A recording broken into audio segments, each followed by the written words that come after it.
Hello.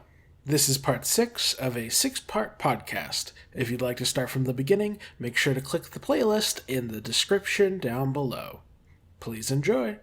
So I was trying to say, do we want to talk about some of the other character information from the Q&A, like the relationships and stuff? Because, one thing that I found interesting was this one by Semi-Frequent Undertale Facts, where he talks about the Addisons and how their friendship was all deep faked, and they would say he was bad for business and they didn't want to be around him in public. And that's just really sad if, even before the whole phone call thing and him making it big, they were just really mean to him. And I don't know if that happened, Of course Spamton feels that way now, though. Yeah, because I thought that's whenever they abandoned him. Yeah, I would interpret the "you're bad for business" thing as a modern Spamton thing. True. Or it nowadays, could be if they don't want him around. They're all living advertisements. I kind of picture their interactions, even on the best of times, being similar to American Psycho or something, where they all just kind of hate each other and are just nice to maintain appearances. To work together. He was upset about it in Snowgrave too. Yeah, and then if you beat him on the normal route, they're mourning him and they feel bad in hindsight, but it's definitely, there was some bad blood. Something else too. Diddy asked about the knight, and Spamton acts like he doesn't know, but that's interesting because he actually tries to tell Chris about the knight in Chapter 2, so I wonder if either this is before Chapter 2, and thus he doesn't know who the knight is yet, or if he's just trying to save face by acting like he doesn't know a thing. Well, in maybe another he learned line, his lesson the first time. He seems to get cut off. Fair enough. That's a funny interpretation. The idea of the sweepstakes chronologically is before Chapter 2 seems very weird. No, because in one of the other questions, they ask him what his EX form would have looked like, and he says, "I don't know. They didn't let me use it." That's actually a really good point. He signed a non-disclosure agreement. An NDA. An NDA. Yeah, and then here's the ask we talked about briefly earlier about the whole becoming a real boy with a heart-shaped object, so that's just more confirmation that Lightner Souls could potentially let Darkners swoosh around, Yeah, it seems to be at least what Darkners think would happen. At the very least, Spamton thinks that would work. Yeah. I assume that there isn't just a Darkner in the light world. If you believe some people, or has happened in the past. If you believe some people, that's Sans' origin story. That's really what I thought. It was just that he was just a monster from Deltarune. No, I think that's Two Left Thumbs' thing, and I've never understood exactly why. So something about him is that Sans is a Darkner, but just yoinked a Lightner soul. Isn't part of it because Sans bleeds? I just think it's people want the skeletons to be Darkners, and I never got that because we literally have ghost monsters and jello monsters and all these other things. I don't think skeletons are that big of a reach. that's not that big of a deal breaker, a skeleton, but actually isn't that a JaruJaruJ thing? Sans being from Deltarune? I didn't invent that. I tried to read the documents. I wouldn't fail this time. No, I definitely I am a proponent of Sans being from Deltarune, but I'm just not a proponent of him being a Darkner.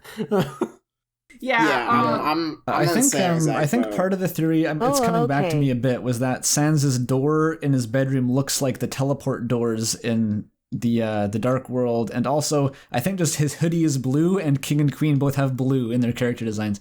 Exactly the same image. Papyrus says that his room is like another world, and Sans bleed. I think part of it is because Sans bleed, monsters don't, and maybe Darkners bleed. You'll never see them, Magian. Yeah, it's anything about his room being completely dark and way bigger than it is when you're just walking through it before the lights are turned on. I think you can still, there's a non-zero possibility that Sans will be involved in the Dark World shenanigans in some capacity, but I don't necessarily think that means he's a Darkner. Yeah, and also if he is, then what is Papyrus doing? He doesn't bleed. He does, yeah. It's really weird. So this one right here, just a real quick thing, the whole I die every day, I feel like I'm dying, that is a very depressing look into Spamton's mental health. That's why we wore a red to scarf. hide the blood. Oh gosh. Oh yeah. To hide the blood. Damn. Yeah, no. Sides turn all up. Do you dye your hair color? I mean,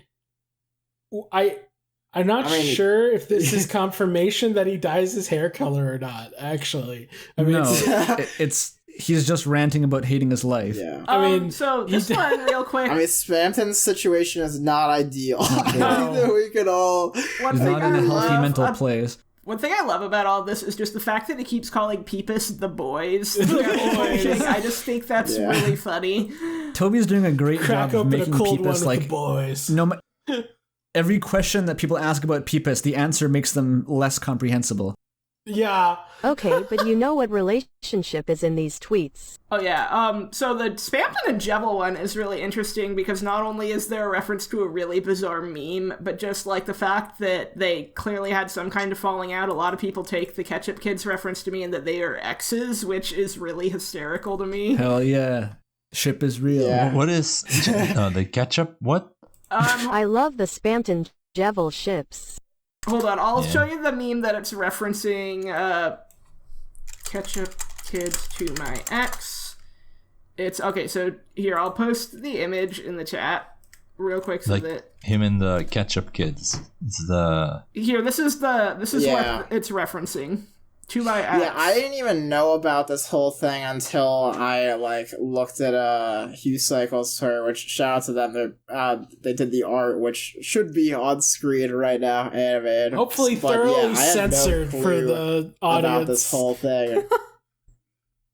Yeah, so very definitely. But yeah, I had no clue about this until just recently. So, and you know, it's funny that you say that you interpret it as like cheating as in like romantic cheating, like cheating on a partner, because I exclusively interpreted it as they were playing a game, Champton cheated, and then refused to admit that Jevil won because he says, I never your winner even once. So I think you can read that was the way I read it. I read it as them fighting. Yeah.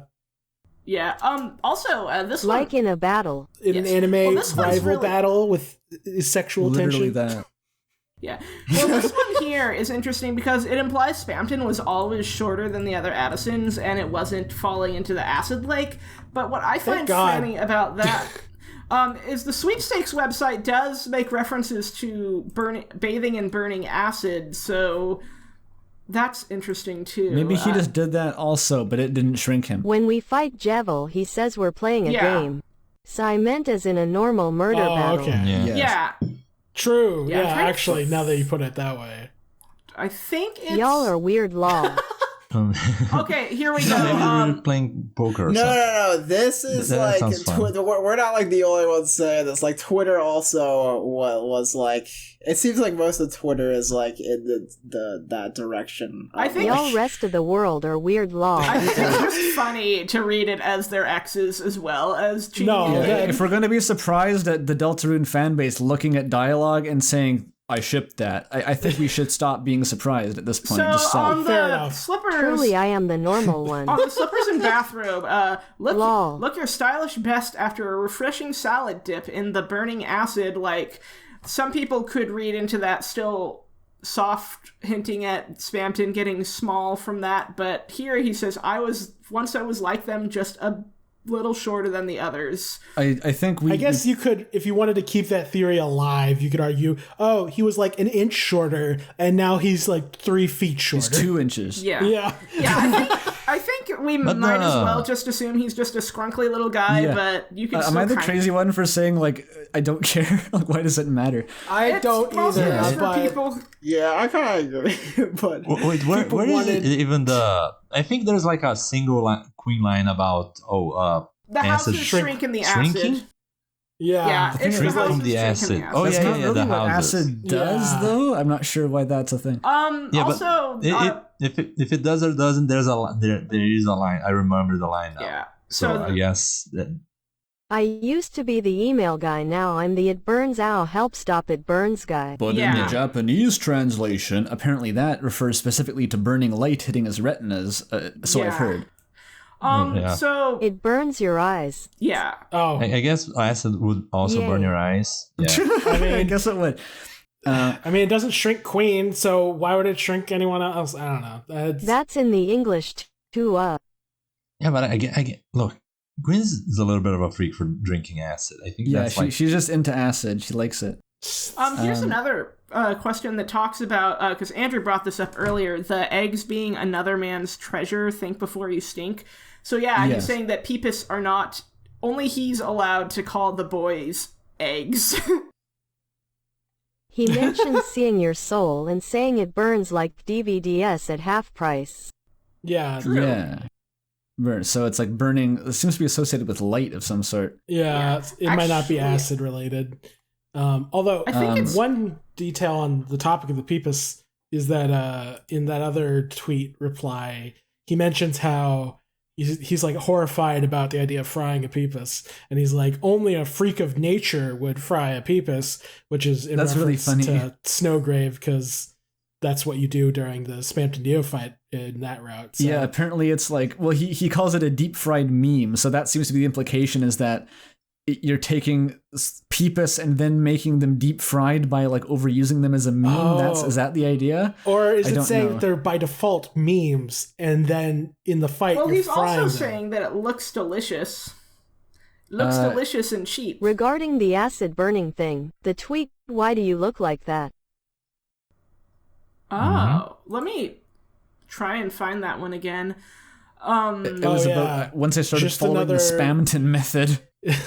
Yeah. He like completely doesn't answer it. Yeah, why do you look like that? Right. I pasted it, look. Yeah, just another lasting effect on my health from becoming a big shot. This could be you. Don't you want to look just like me? Give me your... Yes. He puts on Joker makeup, basically. That could be acid. True. No, I don't. Not much acid. Like reference. you burned Yuru skin off. Yeah. I don't see it. I guess I don't know. I guess I just don't care. I'm trying. It's like, I don't know if this is lore that matters. Yeah, calculating Spamton's height by or how much shorter he is than the other acids. Consider delicious memes. That's true. Delicious also, one of the asks talks about how Spamton and Swatch actually used to be friends, and that's the one I wanted to bring up here. My favorite line of dialogue. But in the end, he always listened to a smoking hot ass now about Swatch. Like, what do we make of that one? Deep lore on I gotta see this. Hold on. I'm trying to find it in the Q&A. It is the I still have it open. The third. Somewhere. It starts with disguise. It's the third block, bottom right. Oh yeah. Trying to find it. Where are you? To think he once pretended to be my friend now, there to always listen to a shoulder to cry on, but in the end he only always listened to a smoking hot ass now. It's like SoundCloud rap lyrics. Oh my god. Gosh. Yeah, but no, it is interesting that like they were actually, or at the very least, Swatch pretended to be a friend to Spamton, but I mean, and Swatch mentions like that Spamton was a valued customer at one point, but yeah, I think the point is that Swatch doesn't really have loyalty to anyone but the Queen, really. Yeah, I think I interpreted that as just Swatch is a very professional servant who will be nice to anyone who is in the Queen's mansion, I guess. Yeah, and I don't ship it. I think Spamton is very bitter about what happened because, of course, he'd be bitter. He's kind of got a sucky lot in life after he made it big and everything fell apart. But really, what does the smoking hot ass refer to? Is that just Queen? Is that how Spamton refers to the Queen? Yeah, I think it's just implying that she has a really hot ass. Well, I mean, they refer to her as a hot mama multiple times in the chapter. True. So. Canon. And because PCs get hot, I guess. Also because degeneracy. Didn't Queen also win the number one Tumblr sexy woman poll on Twitter? I didn't check that. Did she? Was that canon though? Because the sexy man poll is canon. The sexy man poll, Toby actually wrote fanfic for. It's canon to real life. No, it's not fanfics. It's real because Toby wrote it. True. So now Mob Psycho is canon to the Undertale cinematic universe. At least Delta wrote it. Apparently, Bread is still not connected to the chat. Oh yeah. And everyone who got their asks responded to on the Fangamer poll is canon to the Undertale Deltarune multiverse. Dang, I was so close to becoming canon. Shayy is canon to Deltarune, I'm canon to Deltarune. But back to the whole Spamton being bitter about Swatch thing. It's like, I'm pretty sure, I think it's a recurring theme with him that he's very lonely and bitter because all of his friends have turned on him over time. And he like retroactively paints friendships as being more or deeper than they really were because or more treacherous than they really were. Burning in acid doesn't matter, but Swatch ship does. Yes. Yeah. Yes. Speaking of, I know that it is like we did touch on like dare ye enter this magical kingdom. We did touch on the like whole like flowers being the secret boss in chapter 3, which just seemed like the kind of like fanon direction. But I mean, it kind of makes sense if like because Spamton was like kind of like Spamton and Jevil were both like, you know, cast away, betrayed or quote unquote betrayed by, you know, everyone, and you know the flowers being literally dumped into the garbage. So there was a post I saw that, which is an interesting connection. A lot of card games don't use the Joker card, and that's a card that gets thrown away. Of course, spam emails are also thrown away. So if that's like the recurring theme for the secret bosses, then I guess it would be the flowers. It would also make sense if Toriel was the new party member, since then like both Spamton and the flowers would have like links to the new party the spotlight member for characters. Yeah, you know, I brought up Asgore earlier as a joke, but what's the ultimate thing that has been discarded from the Dreamer household? Okay, hear me out. So sad. Now that you brought up this topic, so Toriel's room is inaccessible to us. And there could be stuff hidden in there, like a wedding picture or something that she keeps hidden now. So, like, the secret boss could be, like, some remnant of the family's past. Even just it could be Toriel and Asgore's divorce papers. But jokers and spam aren't specific to individuals. There's something everyone casts out. No. Well, but I would cast out universally. But, like, with when we're talking about the main villain of the part, like, you know, with the king, it's like, sure, he's like got thematic parallels with Susie's dad, but he doesn't have actually anything to do with Susie's dad. And like the queen, like she probably has nothing to do with Noelle's mom. So like I would guess that the main villain would, if we're going to focus on Toriel, would have thematic similarities to Asgore without necessarily being like a cardboard cutout of Asgore come to life and attacking us. Like Galaxy Brain, the secret boss is a manifestation of Super Smashing Fighters because Chris doesn't play it anymore since Asriel left. Damn. He moved on to Super Smashing Fighters Ultimate. Anything we get with like Chris and Asriel lore, I'm down to clown. So yeah, I'm on board with that. Oh, here's one thing. Yoshi's Revenge. But listen, if we're gonna talk about relationships in the Twitter, I demand the bot cut out again. Why is the text-to-speech bot having connection issues? It's very weird. Can you just retype that, Brett? I demand we address this part here. Please help me find some. That ties us back to WD gas. Oh, yeah, because that's the same. I need some. That's the same number of sixes in his Undertale in-game code stats. Yeah, it's 6 sixes. But what do you mean nobody paintbrushes, or is that like just whatever? It's just wake up and taste the pain. Wait, where's that from? You've said it a little bit. That's unused. That's unused text in Undertale that's referenced in Deltarune. Oh, I think in Spamton's flavor text, right? It's in Spamton check. Yeah, because like he says it during this, or he doesn't say it, but like during the Spamton Neophyte, it's one of the flavor text. I think it's specifically the Snowgrave version. Oh, it isn't? The smooth taste of no. The smooth taste of no. Lol, okay, hang on. Smooth taste of shut up. I don't know. It's the check data when you fight any version of Neo. Oh, okay. Right. Okay. Oh. The smooth taste of Neo. Oh, that's right. Yeah, but wake up and taste the pain. That's right. Okay. Okay, so I guess yes, those are 6 sixes, and I don't know, that this doesn't seem too significant.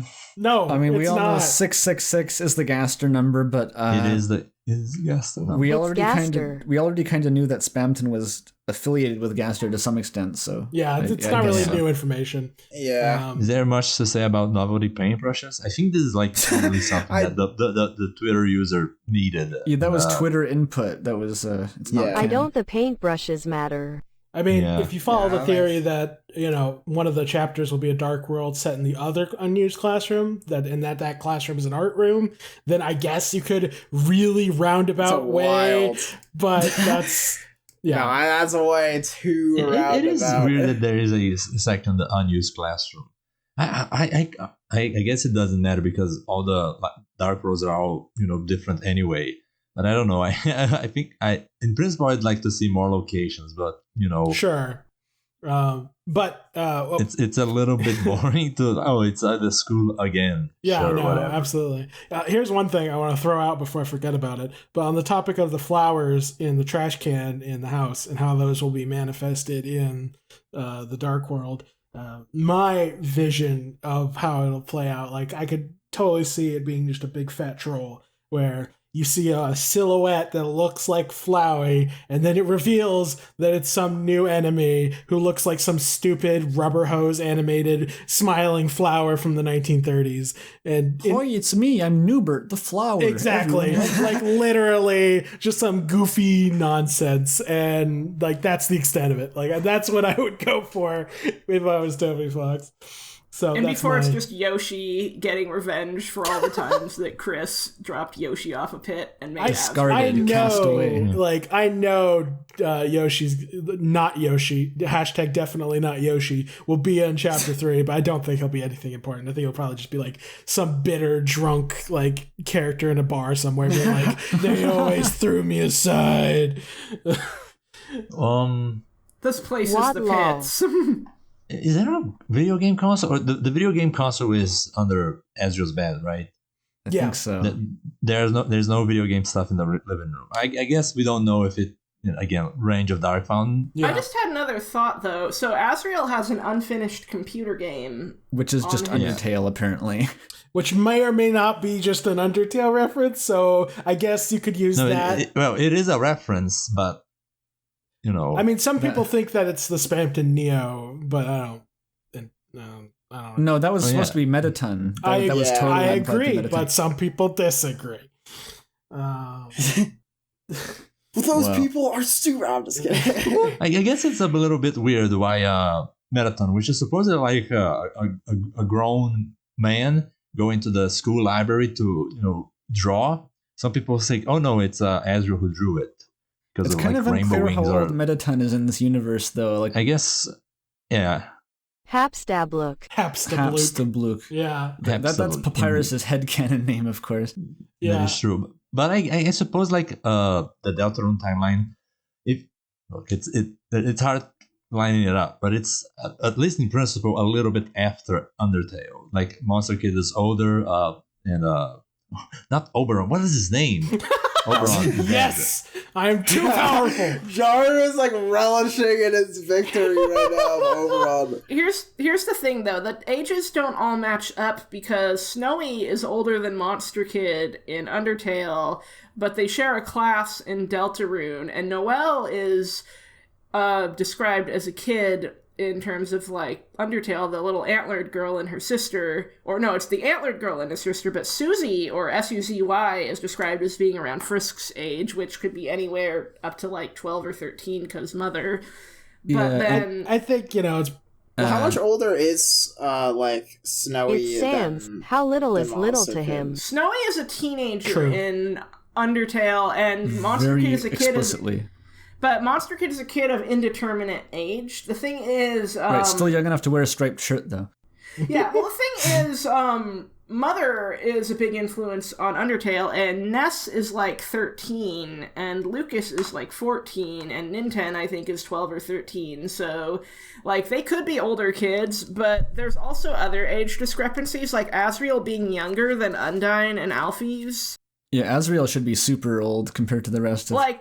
Yeah. Oh, yeah, I guess that's true. I think, basically, when it comes to the ages in Deltarune, the characters are however old Toby wants them to be for the story he wants to tell. Sure. That's what I've come to the conclusion of, too. Because even if you're in the camp that thinks it's an alternate timeline, it's like, yeah, but, like, due to alternate timeline shenanigans, you could literally shift when characters were born or died or whatever to suit whatever narrative you're trying to tell. So it's very. The biggest problem is Azrael, but I guess there is Snowy as well. But what was this? I forgot. Something else too that I find really interesting is the kids wear striped shirts thing doesn't seem to be true in Deltarune outside of Chris, because there are little children in Hometown that don't have stripes at all, and as well as NPCs that have stripes in Undertale that don't in Deltarune but don't look any older. It seems like stripes just have a different meaning in Deltarune. Does the little dancing guy, does he have a stripe was shirt? mostly a joke. No, a joke about. Yeah, I think the stripes are mostly a joke. Yeah, I think it was probably just a joke about Earthbound originally. Yeah, rather than a cultural thing.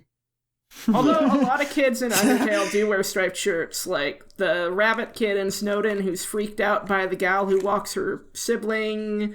There's, of course, Monster Kid. The Metaton fan club Diamond Heads have striped shirts.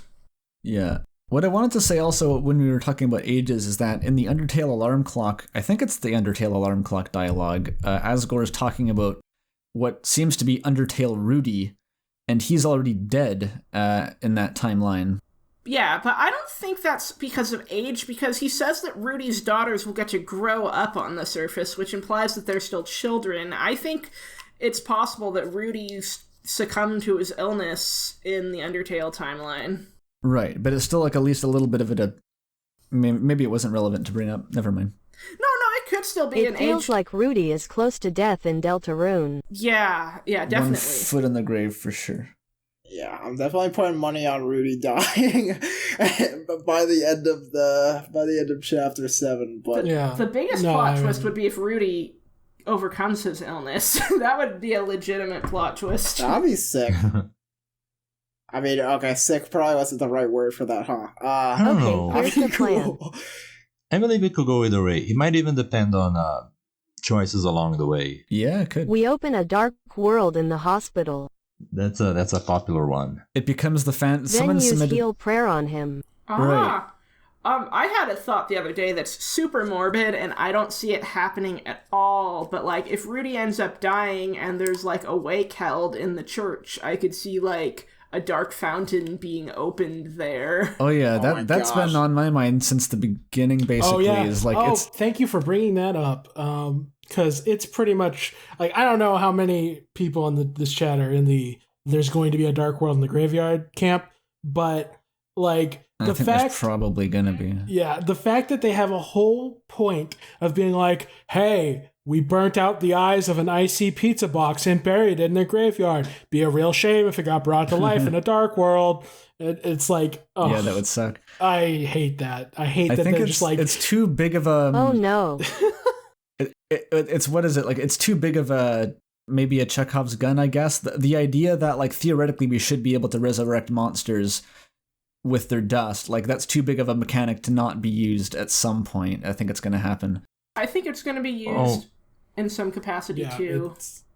I think it'll be a pretty big plot point. But the thing about resurrecting monsters with what is this from? I know it's the Jaru theory, but no, it's it's sort of a combination of the Undertale, the essence logic, the same way Asriel got resurrected with determination. Yeah. Oh, yeah. Okay. I remember now. Yeah. Thank you. And then you throw the dust into a dark fountain, and bada bing, they get turned into a darkener, basically. Father Alvin. Yeah, that could be it. Though I guess I don't know. We haven't seen let's say open an open air dark fountain, but maybe that could work. I think if we have an open air dark fountain, the festival is a really big candidate that we should consider. Yeah. When is it happening? Is it like it was never specified? I think it's happening sometime in the next few days. But also, real quick, I just remembered something from when we were talking about the rainy image. But I think if the police station is closed and that's police tape, what's to stop them from trying to get past that barricade and see what's past that area? Because that could be something that you do in chapter 4. That is like a suspicious. That would have to be Susie's idea, though, because I could see her doing it because it's Susie and she does what she wants. She doesn't like to pass the police station when they're there in chapter 2, but if they're closed, like yeah, maybe. Or maybe that little gnome kid wants to go over there too. Like there's some... Yeah. I have a thing with that little that little dancing guy. Yeah, I saw your video. Yeah. It was so weird. I had a dream about him, and then somebody else said they had a dream about him. Like, the day that the status update came out, I was, like, making theories about him. Like, oh my gosh, who is this? And someone's like, oh, he was in the town hall. And I'm just like, oh, okay. Well. That's intentional. That was part of Toby's marketing scheme. Yeah. He was like, yeah, just give people lucid dreams about my characters. It's like a Futurama episode. It's like... He definitely he did something. It's the next step in Fury crafting. Just I had this. It came to me in a dream. It came to me in a dream. Just laser the vision into the other day. Matt Pat's dreams. So I had a weird Deltarune dream. I think I tweeted about it. How like Mayor Holiday had like a secret pony child, and she wanted to purge ponies from hometown, and like she might have had a weird affair outside of her marriage with Rudy, and then Noelle. Have you been exposed to the MLP fandom recently? It sounds like symptomatic. Well, there was also this whole thing about the town wanting to just yeet the mayor out because she was racist. It was just odd. That was very odd, yeah. There's a whole... I see a Deltarune dream every fucking day on my Discord server, I think. It's like people have them a lot. I think it's funny how, like... I think Salt Route is the dream that got the most traction. Yeah. There's a like an hour and a half video about Salt Route. I didn't watch that, but I don't know. It seems like it's an hour and a half, so there must be content. Let's say that. Yeah. I heard it's good. It is funny though, because Deltarune's existence is because of a fever dream Toby had while he was sick. Exactly. Yeah. That's cool. It's the next step in Fury crafting. That does remind me of something on the topic of like getting to new parts of the town. Is that in the middle part of town, whenever you're walking from like the street with QC's and Sans' store up to the higher portion, or it might be the other way going down. Point is, the buildings below don't match the roofs above. So it kind of implies that you skipped a street. So it's entirely possible that Toby's hiding entire chunks of the town behind loading transitions. So now I'm just picturing you have to use a wrong warp to get to a secret part of town in a weird route. The game would have to be in a pretty crazy state story-wise to do that, but like that would be kind of cool, I'm not gonna lie. Kind of cool. Weird route. I don't know, it seems... Warp. It seems weird that like if you go into this, this is a scene transition and it goes, the entire game goes from this street to this street, but starting from chapter 5, no, there's a new street in between. That would be jarring. It would be the only reason I say it's cool is because it would parallel the way you find the egg rooms by finding. It would be cool. It would have to be related to. But you'd have to lead up in a very specific way in the story. So it's just and you could totally have a scene where it's like, "Hey, Chris, let's go to this street." You always skip right past it, and like yeah, like that would be a do you remember passing by this street? Honestly, there's a bit of me that thinks that maybe the police tape is there because like. What is it? Like, maybe if I need a new location in the field. What is it? It's retcon proofing. That could be. There's ever the need for a new location. That could be just add it on the other side. That could be like where the festival's being set up too, and they're just trying to keep people from going over there while all the work is being set up. Because there's like Ferris wheels and stuff that Noelle talks about. That's a good point. Because like it wouldn't really make sense to set up like a Ferris wheel in the middle of town. Mm-hmm. Yeah. Or you walk past the tape, and immediately the ground drops away into a black void, and it was Gaster's experiment all along. Do do do do do do. It's the edge of the Matrix town, and it's like you've reached the edge of the generated world. And I'm not personally saying this is true. Well, another possibility, and I don't think this really holds a lot of ground, but I guess if you really want to go into the death's runaway theory, that maybe that part of town is blocked off to make sure nobody else runs away, but that opens a lot of cans of worms. They're literally being like held in the town at gunpoint at that. Yeah. Yeah, I said, I don't personally think that's it, but you know. It would be funny if, like, the prophecy says, like, the whole thing about, like, 3 heroes meeting at World's Edge. It's literally just, like, the gate to police town. Okay. These are all very funny. I have to point out, like, I think the legitimate, most likely explanation for that barrier is just an Earthbound reference, because that's the same thing that stops you from leaving One-It in the start of Earthbound. It's just, like, a shitty police barricade. Oh, yeah. I think that's most likely because Toby's a big Mother nerd. Oh, yeah. I'm trying to think, hilarious. Is there anything else from our task list that we want to touch on? Because is there much more we have to discuss? I think we've definitely covered a lot. Did anyone win anything from the Spamton? Did anybody go undercover as Mettaton in the Spamton? I did not win anything. I mean, see dis is why I don't want part 6. Oh no! What happens in part 6? Part 6 of this podcast. I am not very stamina. Oh, I see. Oh, yeah, fair. Yeah, it's been. My recording is like a 4 hours. 30. I need to eat so bad. Yeah, it's been that's fair. like That's fair. 4.5 hours. Is there anything else we want to touch on before we wrap it up? Yeah, let me double check the spreadsheet. Make sure we. I have the notepad. Oh, we didn't talk about the after Jaru's. Sorry, go ahead. No, you go first. One thing, random. The weather people. I've been getting severe brain rot over the elements system, so I'm. What is up with the ocean, Toby? What is up with the ocean? I don't know. I would not be surprised if the moon is an element, and that the weather dude on the left is moon, and that the wind/weather is an element. And that's the right, and that's also what Birdly is, because Birdly makes wind attacks and tornadoes. All right. If you need element stuff, my channel has you covered, fam. Just watch the elements come in duos, right? They come in like cat puppet. Spamton is cat puppet, right? Cat puppet, yeah. And then there's Death Scythe, which is probably Jebel. I actually don't think it's Jebel, because Jebel's chaos. Come on, Cyril, you've heard by now.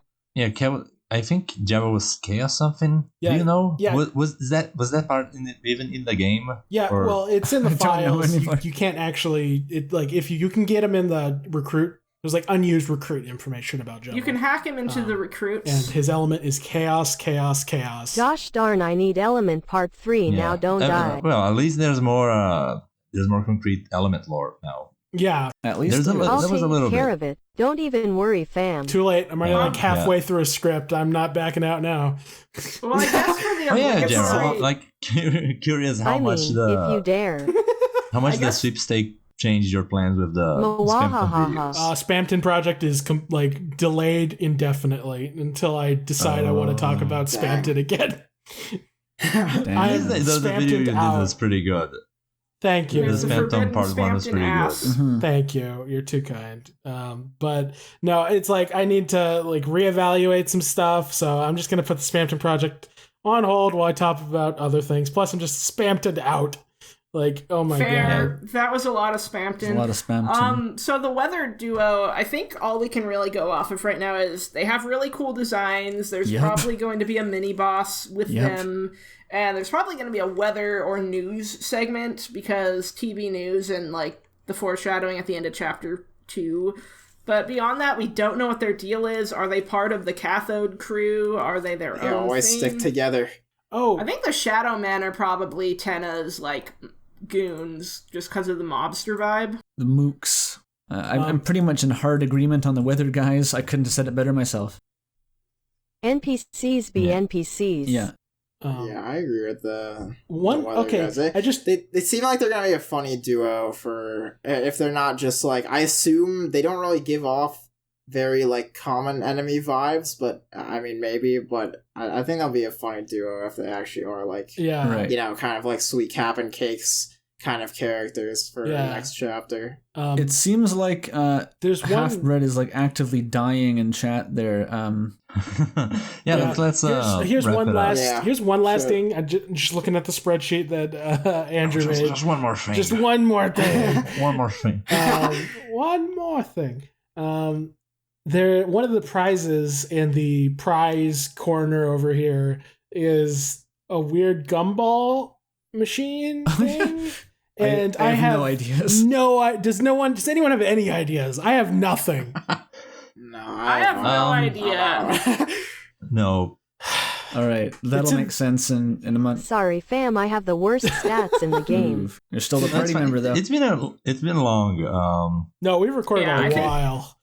It's been almost 5 hours. I had one request though. I thought before we finished up, we could all make one like as speculative as you want, just a crack prediction for the future direction of the game. My entire channel is crack predictions.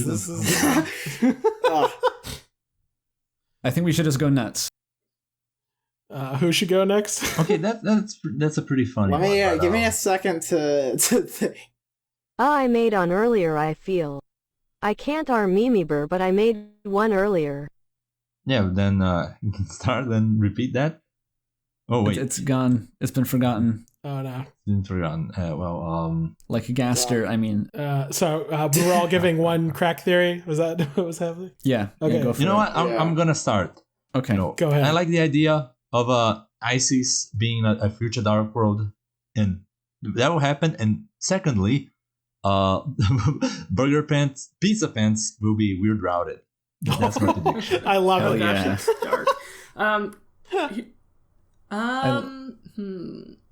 Random off the top of my head theory is perhaps whatever happened to Des, Chris had a hand in, perhaps not intentionally, but was there, knows what happened, and has really complicated feelings about it and unresolved guilt that will need to come to light later. I could see it.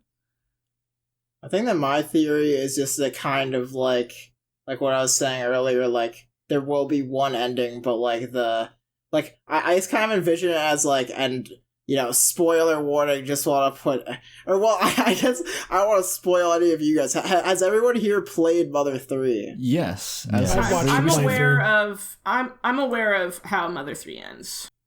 Okay, I guess that just leaves like HalfBread to, so no, sorry if I spoiled Mother 3.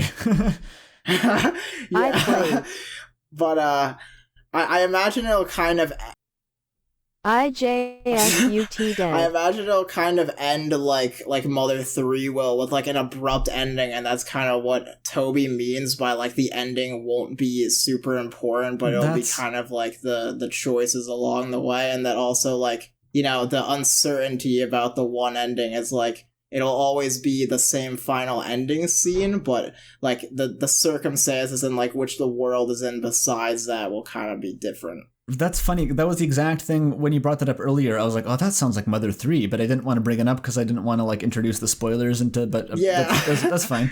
That's cool. I think what could be that sort of thing is like, no matter what you do, at the end of the game, you're separated from Chris, but in a good ending, you at least get to say goodbye to them and leave them to deal with the world, and you don't know where things are going to go from there, but...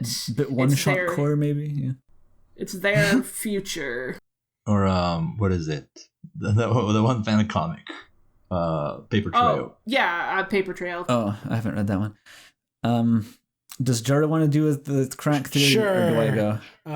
Yeah. Let's see. What's a crack theory even by my standards? You said something about the gnome guy earlier. The gnome? Oh, I didn't have anything on gnome guy. Someone else had something on gnome guy. That was me. I'm after gnome guy. Oh, the dancing guy in the rain, you mean? Yeah, right? Rainy, I think is his current believed name. Why is he a gnome guy to you? He has a little gnome hat, I guess. Okay. Crack theory.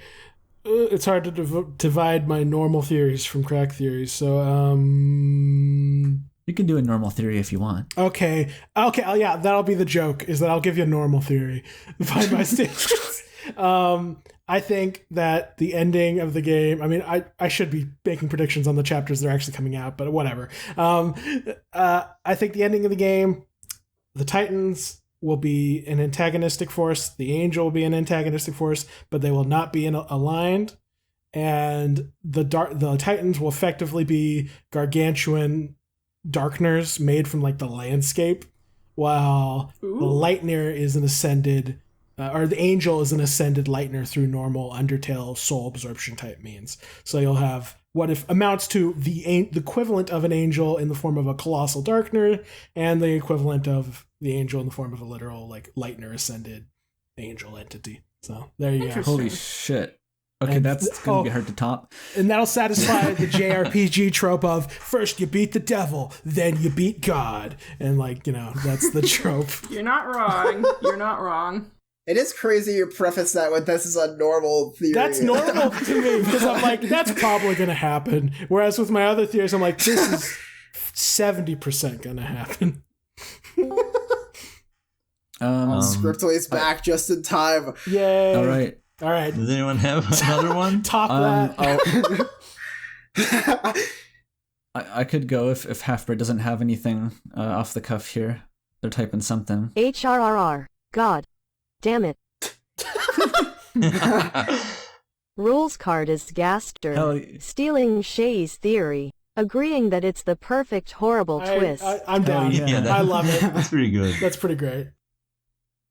And I guess mine is that the idea of Noelle being the one who is uniquely able to find glitches, and the idea of glitch hunting and secret hunting and breaking the game will become a much bigger part going forward, and Noelle will be central to that as the only one who is capable of navigating that one maze and Dragon Blazers, and that somehow ties into her being the Angel somehow, because that's her unique trait, and that'll be a big part of the game going forward.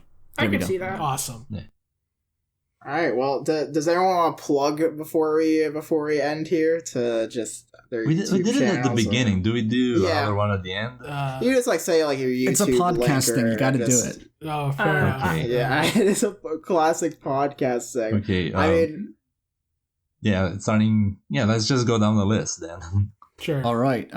Once again, Andrew Cunningham on YouTube. I'm just on YouTube.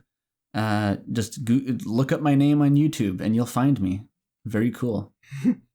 I guess HalfBread. I don't know how long Brett's gonna take. Go check out my Elements stuff on HalfBreadChaos. Also have Mercy Humans. I am Potato. Oh, you can plug your stuff? Okay, I just released a really good Undertale retrospective. Everyone says it's good. Highly reviewed. Check that out. I also think it's good. Check it out. Yeah, it's very good. We're on the trolley problem. Andrew thing is good. Made me feel feels. Anyway, I guess I'm next. So I'm Dorked on YouTube. I have a lot of Deltarune and Undertale analysis stuff, but I also post some of the music and other content for my webcomic Inverted Fate, which is at invertedfate.com. And we're releasing new content for that every few weeks for a little while. Yay. Awesome. All right. I'm Jaru. I make bad, long videos, and they make me money. So go watch the night video, all of it, from start to finish, and watch all the ads. Air horns so out your way. I get the money. I'm gonna go do that. Thank you. Right now. Oh, man, incredible. I did realize, like, after intros that I kind of forgot to introduce myself. Oops. But seeing as part one will probably be on my channel, I don't think it's too bad. But youtube.com/MysticSlime, that's really the only place I really am. I do a lot of Deltarune news stuff, theories, like, basically all things Deltarune, so that's just kind of my deal. He makes the opposite kind of content than me. Like his stuff is like digestible and easy to watch. Mine is extremely inaccessible, and you have to have like 20 PhDs worth of deep lore of my crack theories to understand what I'm talking about. Get ready for the next 5 hours of your life. Yeah, my videos are like, the longer ones are like 15 to 20 minutes, and I'm like, whew, that was a lot of editing. Like, that was a long video. And then Jaru is like 5 hours into why Alvin is the knight, and I'm like, oh, well. why his persona is the knight, actually. Very cool. Yeah, sorry, my bad. Oh, good old over on the. It was permanently infested Outsin's mind. Yeah. Well, I'm Outsin. I've only made like a couple of videos. I made an Undertale one which Andrew liked, and I think that's why I'm here. And I only do them like once in a blue moon.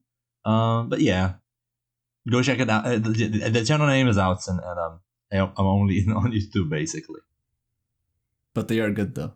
They are good. Oh, and since Shay's not here to do his outro, I'll do it for him since I know him very well. I did not just meet him today. Go watch him on insert streaming platform here, where he'll do speed runs of your favorite insert indie RPG here. And with that, yeah. You wanna read us out, Andrew? What do I do? Read us out. But what do you mean? But what do I do? I posted the Spamton in general. But that's just a theory, a DeltaCast I'm making them laugh using Sasette magics. Oh, that was a DeltaCast. Oh, sorry. Okay, you mean like? But hey, yes. That's just a podcast. A DeltaCast. That worked. And cut. We'll just end it right there.